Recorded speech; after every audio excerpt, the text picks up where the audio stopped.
and Sujata Singh addressing journalists on what emerged from this meeting. Let's listen in. Foreign Secretary Sujata Singh. On her right is Ambassador Jaishankar, and on his right is Mr. Vinay Quatra, who is Joint Secretary Americas and the points person in the Ministry of External Affairs dealing with the United States. On my left is Mr. Amandeep Singh, who handles our disarmament and international security affairs, and I'm certain several of you may have questions for him. So we've requested him to be here too. What we will do is, I'll request Foreign Secretary to make some opening remarks, following which the floor will be open for any questions you have. So with those initial remarks, I'll request Foreign Secretary to make her opening remarks, and I'll come back for the interactive element thereafter. Foreign Secretary. Thank you, Akbar. Friends, you would all know by now that this is a historic visit that underlines our deepening strategic partnership and a qualitative reinvigoration of ties in what has been described as one of the defining partnerships of the 21st century. In the interest of time, I will touch only a few broad points. There have been significant and substantive outcomes on the strategic, civil nuclear, defense, energy, and economic sides. I will go straight to the civil nuclear side, where we have broken the logjam of the past few years. You would recall that during the Prime Minister's visit to the US in September 2014, the two leaders reaffirmed their commitment to implement fully the US-India Civil Nuclear Cooperation Agreement and established a contact group on advancing the implementation of civil nuclear energy cooperation in order to realize early their shared goal of delivering electricity from US-built nuclear power plants in India. Based on 3 rounds of discussions in the contact group, we have reached an understanding on 2 outstanding issues, namely civil nuclear liability and the administrative arrangements for implementing our 123 agreement. Let me underline, we have reached an understanding. The deal is done. Both these understandings are squarely within our law, our international legal obligations, and our practice. Insofar as liability is concerned, during the contact group meetings, the Indian side presented our position concerning the compatibility of the Civil Liability for Nuclear Damage Act and the Convention on Supplementary Compensation for Nuclear Damage, which we have signed, and responded to questions from the US members concerning this position. The idea of the India Nuclear Insurance Pool as part of the overall risk management scheme for liability was also presented to the US side. Based on the presentations by the Indian side and the discussions thereon, there is a general bilateral understanding that our law is compatible with the CSC. Many of you would be aware that we had not yet finalized the administrative arrangements for the 123 agreement, which we signed in September 2008. We have finalized it now. The administrative arrangements text that we have agreed with the US conforms to our bilateral legal arrangements as well as our practice on IAEA safeguards. On the issue of export controls too, we have made progress.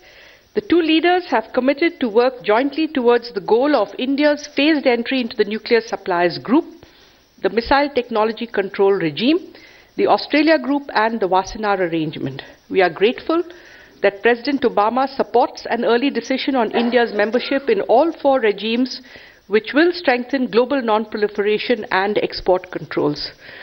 On defense and security, we have finalized a defense framework agreement for the next 10 years.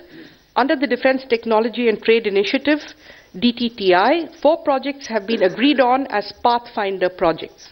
1, next generation Raven mini UAVs. 2, roll-on, roll-off kits for C-130s. 3, mobile electric hybrid power source. 4, uniform integrated protection ensemble, increment 2. We have also agreed on a working group to explore aircraft carrier technology, sharing and design, and also development of jet engine technology. In the field of energy, we have agreed to expand our partnership on clean energy research, development, manufacturing, and deployment. There are several aspects to this, but I would highlight one. President Obama has expressed American interest in participating in India's ambitious 100 gigawatt solar energy program. Finally, in the economic field, both sides will resume discussion on a high standard bilateral investment treaty and the totalization agreement.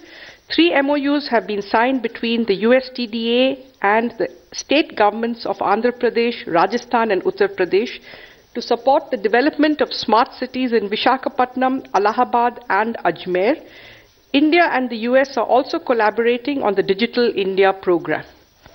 Thus, as you can see, there have been significant and substantive outcomes, some of which I have outlined to you. I will now hand the floor back to Akbar for questions and answers. Right. So we begin the interaction. What we will do is we will take each rubric that the Foreign Secretary has outlined. There are 5 she has, so that it can be a focused interaction. So anyone can raise their hand, and then we will take on that rubric all the questions, and following which we will move to the next rubric. We have about 20 minutes because all of us have to go to the next event. So let's start with, yes sir. Yes, just hold on. Yes. Unikrishnan from Bloomberg News. On the nuclear deal, simple words, what's been achieved?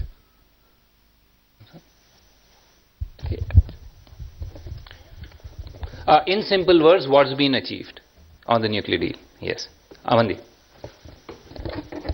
The answer is very simple. As the Foreign Secretary said, we have a deal. We have reached an understanding on civil nuclear liability and finalized the text of the administrative arrangements to implement the 123 agreement. Yes, sir. On civil nuclear. Nidhi, let's finish all those and then we'll go to. Ma'am, what are the assurances that were given on the liability front, particularly the American concerns on Section 46? And also, is there any kind of memorandum that the Attorney General would have to give to the Americans? Because it's something that the White House briefing has just indicated. Not just Section 46, but Section 17 of the law has been discussed with the US side in the contact group.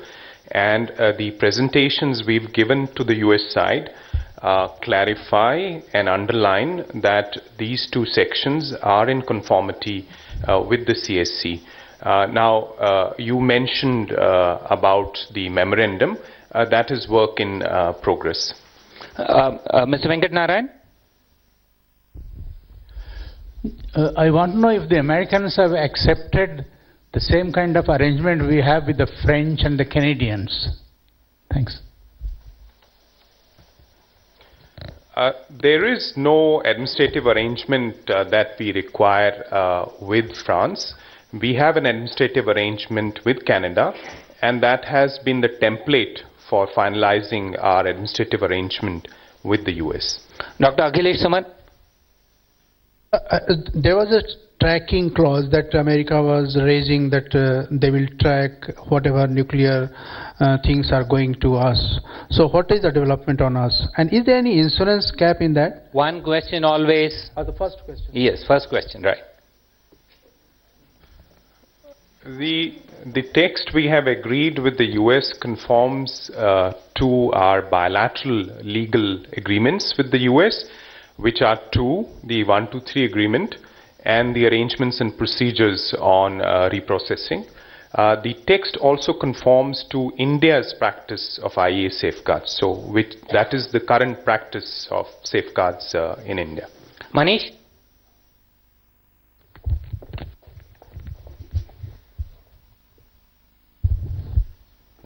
You spoke about the idea of insurance pool to address the liability issue. Could you spell out the specific? What is this insurance pool, and what has been, because there has been speculation all along, that what has been agreed to in today's meeting?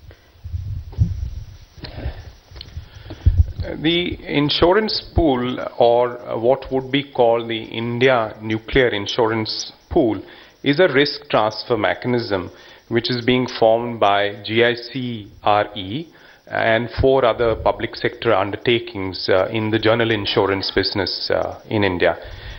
These companies would together contribute rupees 750 crores to the pool, and the balance capacity would be contributed by the government on a tapering basis. This is the general shape of the pool. It is similar to 26 such international pools around the world. The details, for example, of the premiums are being worked out, and the United States has committed to work with India to share information and best practices on the formation of this insurance pool. The important thing for you to note is that this is a complete risk management solution for both operators and suppliers without causing undue financial burden. Thank you. We will take 2 more questions on this rubric and then move to the other. Yes, Suhasini? Given that the 2 companies that have already are already supposed to set up those first nuclear reactors in India are tied up with Japanese companies, are these deals really going to have to wait? Are they going to have to wait for the Indo-Japan civil nuclear deal to be completed before we complete ours? And are we going to ratify the CSC now? Let me take your second question first. We've signed the CSC and we are committed to ratify the convention. On your first question about the supply chain situation with regard to Westinghouse and GE, there are alternatives available, and we do not think that the absence of an agreement with Japan is an obstacle to taking forward civil nuclear cooperation with the United States. Pallav, yes, this is the last question on civil nuke, then we'll move to other issues. Yes. Pallav Bagla from the Science Magazine and NDTV. Question to Sujata Singh. The Americans have been crying that they didn't get a level playing field. So have you been able to give them a level playing field in civil nuclear cooperation today? And here onwards, it would really depend if their companies are able to sell you reactors at a price which is comparable to other reactors? Techno-economic cooperation is the way forward? We've always had a level playing field. I don't see what the issue is over here. I'll ask Amandeep to elaborate on that if he wishes. Well, on the techno-commercial aspects, that is something for our companies to see. And these reactor projects have to be viable in terms of both capital cost and per unit energy cost, and that is something that our companies will work out. But the other 2 hurdles, as the Foreign Secretary mentioned, the policy hurdles, we have cleared them today. Yes, sir. I'm Prasannan from the Week. Foreign Secretary, you mentioned about the jet engine technology, participation in the jet engine technology. Is it going to be the existing program that we have, the Kaveri engine program, or is it going to be a new one that going to be identified? I'm going to request our ambassador to take that question.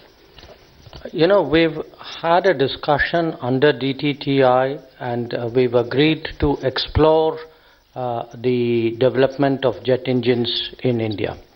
So it's much broader than the Kaveri program, which is of a much longer standing. Yeah.